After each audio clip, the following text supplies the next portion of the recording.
Good morning, fam. Welcome back to Erica's EDC, and today we are talking about my top 5 reasons that I prefer fixed blades over folding knives for EDC tasks. Guys, this is going to be a video that you can just turn on and listen to. We're not going to be showing too many things, really just focusing on this one. This is a prime example of what I'm going to be talking about. This is the Stinger from Levi at Northern Knife Works. This one is in S125V steel, and I'm going to be using this as some really good examples of my opinion. And this is exactly what it is. These are just my opinions. They're very general statements, just things to think about. Maybe if you have been hesitant to EDC a fixed blade and you want to try one, okay? Obviously, please follow your local knife laws. We don't have any here in New Hampshire, so I can carry whatever I want. I think maybe Wisconsin is pretty chill too. Texas, there are some places where you can carry what you want, but obviously, like, if you are incapable of carrying one, don't carry one, please. These are literally just like my thoughts, okay? Very, very general. I have them written down in my little notebook here so that I don't stray too far from the conversation. And these are in no particular order either. Like I said, literally just thoughts. Okay, so number 1, larger steel selection. In my opinion, with fixed blades, generally speaking, there's a larger selection of steels that you can choose from, because it seems that fixed blades are probably easier to make than folding knives. There are less moving parts, less machining. It's a pretty straightforward design. And especially with, cutting out these profiles, these blanks, and grinding them, it's way easier than a folding knife, right? So generally speaking, especially with custom makers, you have a wider selection of steels, more exotic steels, because they're just easier to make in general. So makers tend to be a little more lenient with what they're going to work with. This one is in S125V. I personally have never seen a folding knife in S125V. You can get a larger variety of fixed blades in like K390 and 10V and 15V and Apex Ultra, all of the cool, exotic steels. It's just easier to make a straightforward, non-moving part product, and therefore you have a little more flexibility with the materials for the blade that you're going to use. Number 2, in my opinion, again, fixed blades are more reliable safety-wise. So there are no moving parts, there are no locks, no pivot, no nothing. There's nothing to it. It's just a knife. So, for me, being the semi-logical person that I am, fixed blades make way more sense. There's nothing moving. I can rely on this more than a folding knife. And it's just like a little extra peace of mind, I guess, for me. I haven't necessarily had blades fail on me in terms of like failed locks and stuff. But for me, this is just, I don't even have to think about this. You know what I'm saying? Like, I have had screws back out. I've lost pocket clip screws. I've had clips bend out of shape on me. I've had knives straight up pop out of my pocket with a pocket clip. So failure in a completely general sense, even in, terms of like the knife failing to stay with you, your knife running away from you, right? Like knives with pocket clips, especially folding knives with pocket clips, when you run them clipped to your jeans or whatever, man, I can't even count the number of times where I've had them like get stuck on a seatbelt, or, out in the woods, they get stuck on a branch or something. Or like when I used to work on the farm, lifting the apple crates at work, I would always go to pull the crate up because I would sit it on my belt buckle to help relieve some of the weight. And as I was pulling it up, it would send my little pocket knife launching. So just, in general, they're just more reliable design-wise. They have no moving parts, and then especially if you run it on a belt sheath, that baby is technically not really going anywhere. So just more reliable in general. Here's one of my favorite aspects: a more personal relationship with the maker. Now, this is very specifically talking about custom makers. I know that in general, which I'm using that word a lot today for a reason, mass production companies, it can be kind of hard to create a personal relationship with the person designing the knives, making the knives, all that, which is understandable. With custom makers, you can usually have a more personal relationship with them. On social media, they tend to be able to respond to Instagram messages, emails. They tend to make more videos on YouTube and Instagram, reels, lives, all that stuff, because they're kind of making their own schedule, right? So they tend to have more time to like educate us, converse with us, explain things to us. And they also, from my personal experience, care more about me as the consumer. And that's just from my experience. So I'm referring to people like Levi from Northern Knife Works, or John from BGM Knives, or Steve Kalari from Kalari Custom Knives, or Kyle Noseworthy from Noseworthy Knives. I have really, really good personal relationships with all of these makers because I have reached out to them about specific things and they respond. And they will actually talk to you, which is really cool to me. That's an aspect that is so important in a knife to me nowadays. I actually really enjoy being able to reach out to a maker and say, hey, during sharpening, I noticed such and such, or, hey, I feel like this could be tweaked in the future to benefit us as consumers. Like, they just listen, which is really cool. And they also tend to be less, offended by constructive criticism. Now, the only time that I give constructive criticism to a maker is if they ask for it. I'm never going to just randomly reach out to someone and be like, hey, I have one of your knives, and for me personally, I would like if you changed this. Like, if they don't ask for my opinion, I'm not giving it. But a lot of the custom makers do genuinely ask. Like, they'll send you a product and be like, let me know what you think of it. It's really cool. Sorry, I want to sip on my cocoa water real quick. I love this stuff. It's like my favorite drink. The pink one is really good. The pink organic stuff, oh my gosh. Tastes like an Almond Joy. Yeah, so I've had phenomenal experiences with the custom makers that I have worked with, and listen to what I'm saying, who I've worked with, okay? The ones that I have literally talked to make content, and they work with me, okay? Number 4, quality. This is another huge one. Again, from my experience, fixed blades tend to have better quality. And I think that a huge role in that is that there are no moving parts yet again. It's so much easier to really give a crisp, clean product when you're not working with all these little tiny parts. You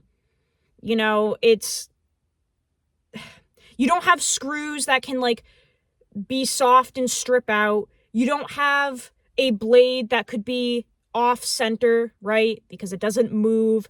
You don't have a lock that could maybe have some lock rock or, side to side play or anything like that. Like, there's nothing about this really.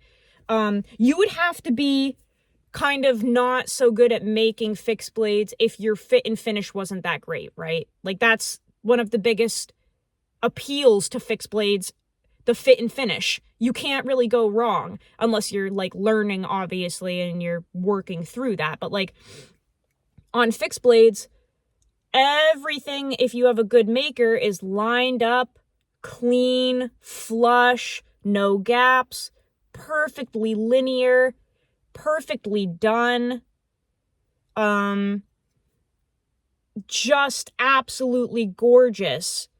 You get really, really good quality from a lot of these fixed blades. The edges, oh my gosh, way better. Generally way more even bevels. For the most part, I understand that some makers doing like everything by hand, including the sharpening on like sharpening stones. You may have some, inequalities throughout the edge and stuff like that. But again, this whole thing is just general. There's more attention to detail, right? Especially with the custom makers, because it's typically one person doing everything and they have the time to look over every little speck of this thing, right? And they really generally have better like geometry too. Again, custom makers, right? Because a lot of them are making knives for really specific tasks, and they say that. So like this Stinger here, super thin geometry, full flat ground, thins out crazy behind the edge. And this is clearly a lightweight, light duty task cutter that should cut for years without being touched up because of the steel that it's in. But it's very much geared toward like just slicing tasks. I would never go prying with this thing. But yeah, overall quality is generally way better, especially with the custom makers. And the last point is lower price point. When you don't have any moving parts and there's nothing really to do other than cut out the blank, grind it, and slap some scales on it, it's a lower price point. There's so much that goes into making a folding knife. And I'm not discrediting the work that goes into a fixed blade at all. I understand it is so much time and money that goes into these. But remember, general statement. It is obvious that when you are machining little tiny screws and little pocket clips and little pivots and little blades and little scales and liners and machining little lanyard holes and all this shit, it really does take so much more time and effort and machinery and very specific machines to do all of those things. Somebody in their backyard technically could buy a number of things to forge knives or to make knives in their backyard and do it. It is really difficult to like make a folding knife with all of the parts machined yourself in your backyard with no machinery. I don't think that's necessarily possible.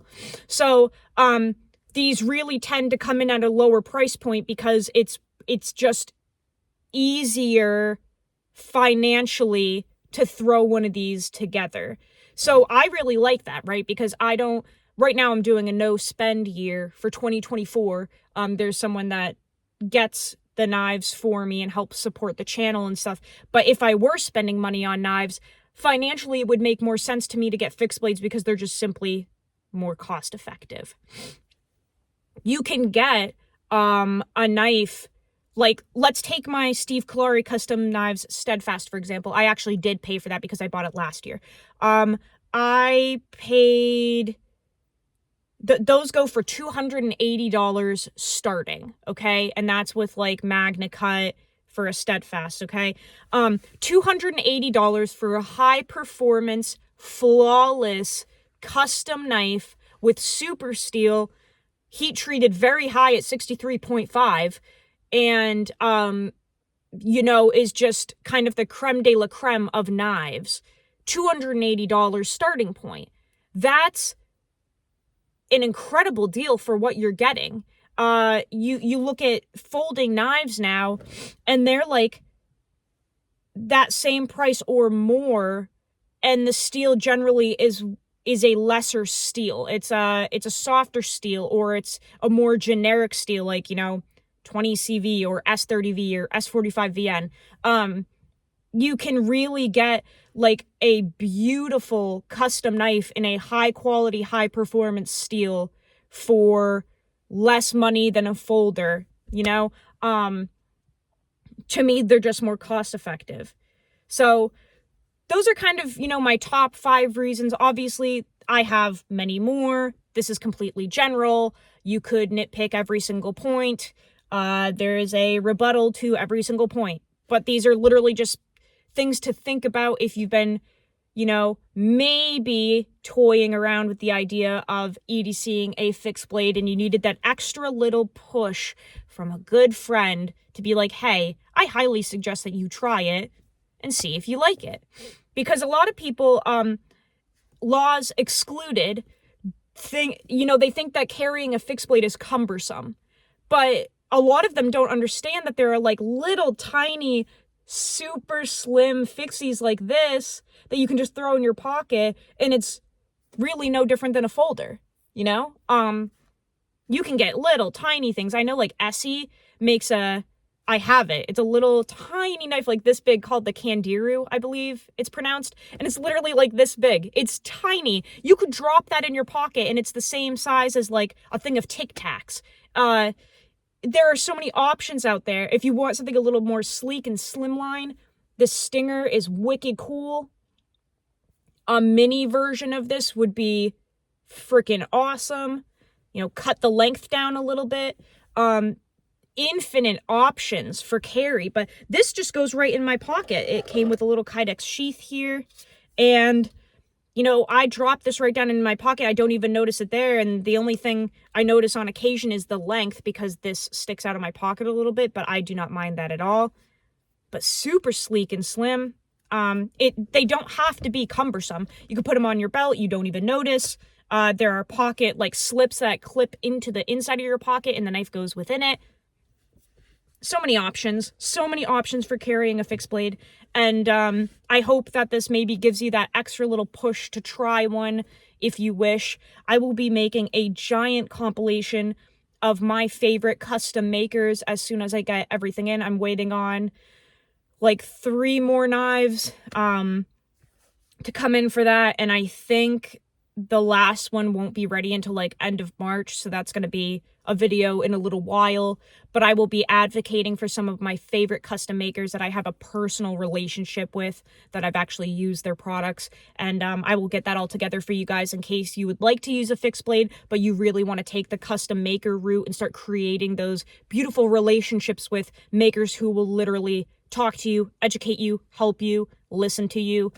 Because that's something that's crazy important to me now that I'm not chasing production knives and production folding knives. I'm really investing my time and money into people as opposed to products.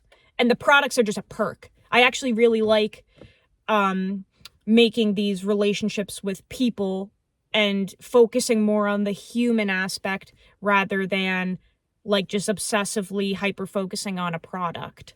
It makes me feel better as a person. So anyway, that was a long 18-minute ramble about my favorite aspects of fixed blades. Let me know what yours are, if you enjoy fixed blades, why you like them, why you carry them.